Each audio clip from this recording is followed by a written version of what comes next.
So let's make a nice 80s cheesy fusion ballad version of Giant Steps. Now when we slow that right down and play it as a ballad, or kind of like an up-tempo ballad in this case, it's not really that interesting. If we just go...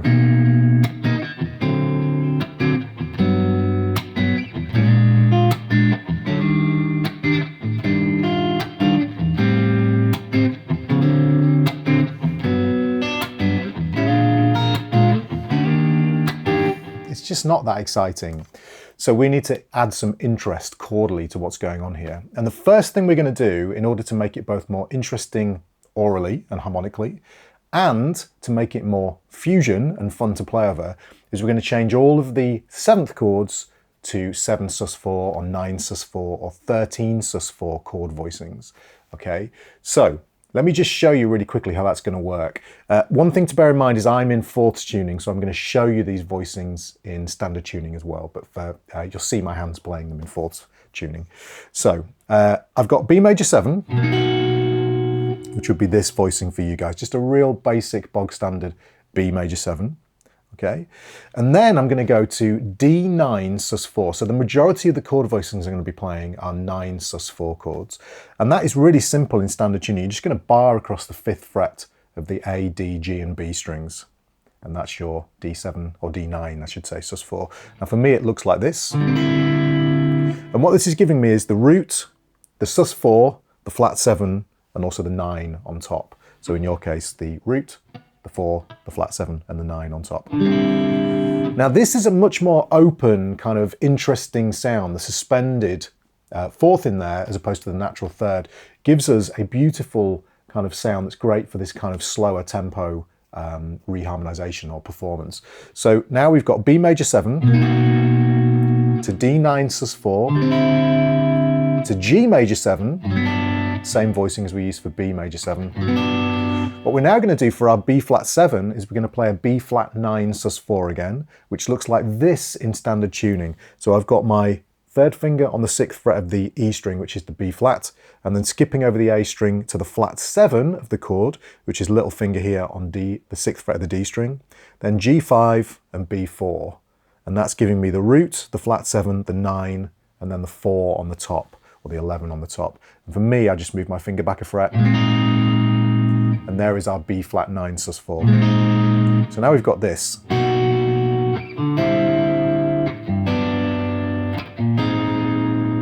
Now we're going to play E flat major 7. So all the major 7s and the minor 7s are the same. Now we've got A minor 7 to D7. So again, we play A minor 7. You could play A minor 11 if you wanted to. Again, a little bit nicer, more fusion-esque. And now I'm going to play, instead of D7, D9 sus4 again. Now again, you could take a different sus4 or dominant 7th sus4 voicing.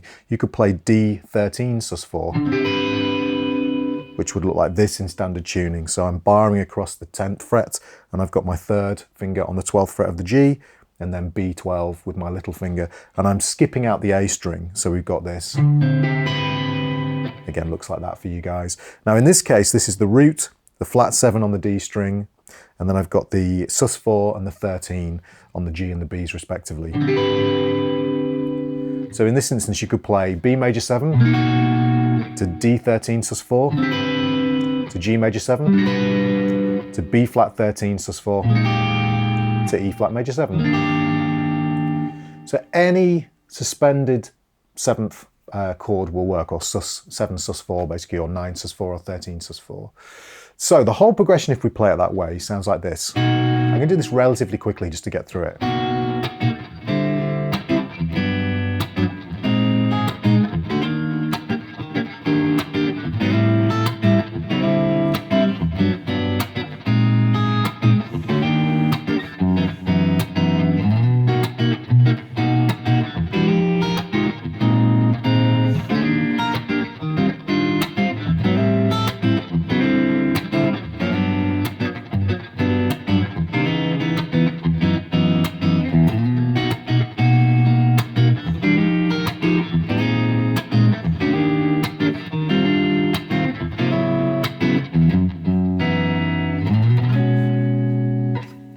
So that's fine.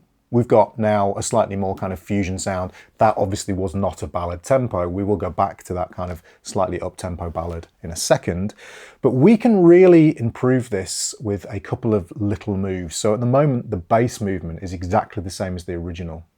But we can add some really nice bass movement in by using a couple of inversions on the dominant seventh, and then an inversion of the major 7 chord as well, which is a very, very kind of classic fusion thing to do, is to invert those chords.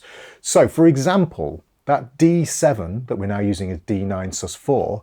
What I'm going to do is I'm going to play B major 7 to D9 sus4, which again looks like this in standard tuning.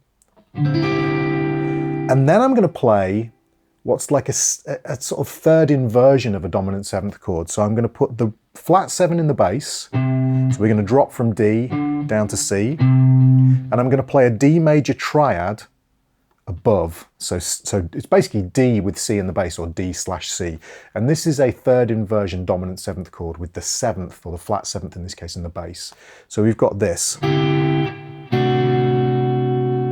Very, very pretty. Now the function of these two chords is essentially the same. They're both functioning in this case as D7. That's what our ears are hearing, but we're hearing this bass movement. So we can think of this chord, this D9 sus4, as being C with D in the bass. And then we're inverting that and playing D with C in the bass. So C with D in the bass, and then D with C in the bass.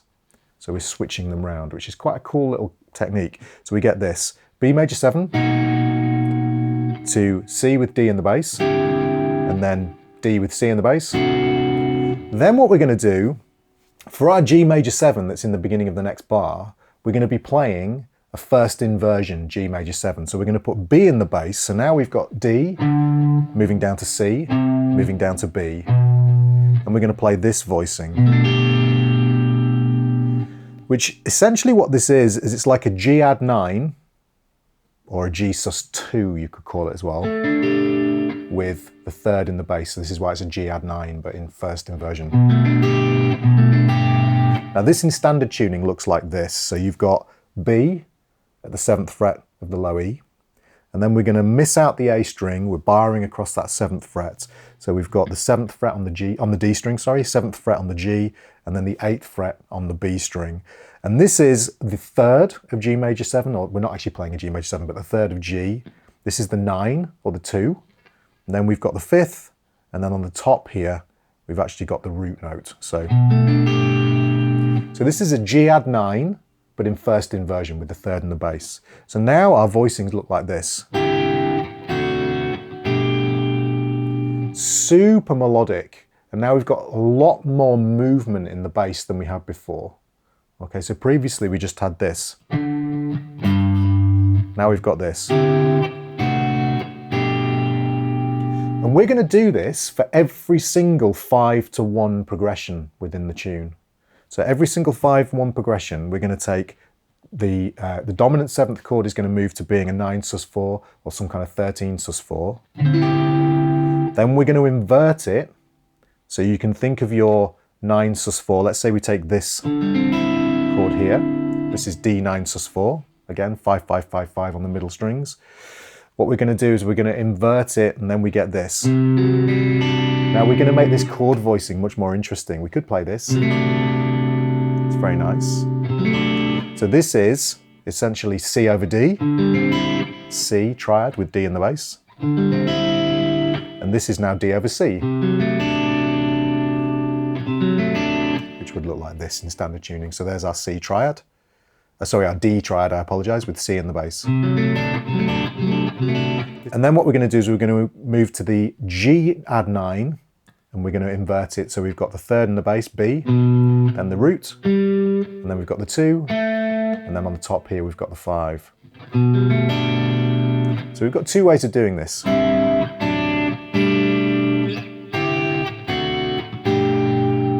It's very, very pretty indeed. Now we can continue.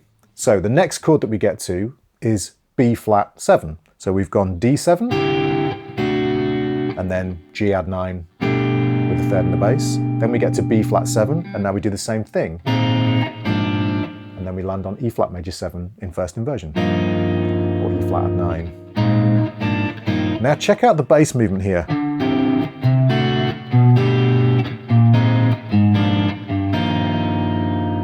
Whereas before we just had this, and then now we've got the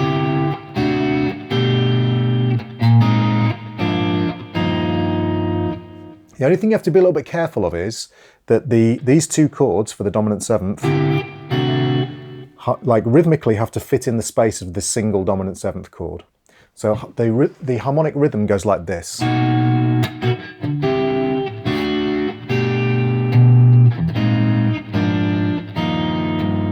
Then we stay on this E flat major 7. Now we've got A minor 7 to D7, and then we're going to invert our G major 7. Now we do the same thing with B flat 7. Now with F sharp 7. And then we're back to, this is our B major 7, or B add 9. Now we do F minor 7, I'm playing F minor 9, to B flat 7. There's our E flat add 9. A minor 7 to D7, invert it, and then to G major 7, or G add 9. Now C sharp minor 7, to F sharp 7, which is going to be F sharp 9, sus4, invert it, then invert the B major 7 or B add 9, and then we go F minor 7 to B flat 7, inverted, and then our inversion of E flat add 9, and then finally C sharp minor 7. I'm going to play actually F sharp 13 sus4, and then invert it back to the beginning. So I'll just play through that whole thing. 1, 2, 3, 4.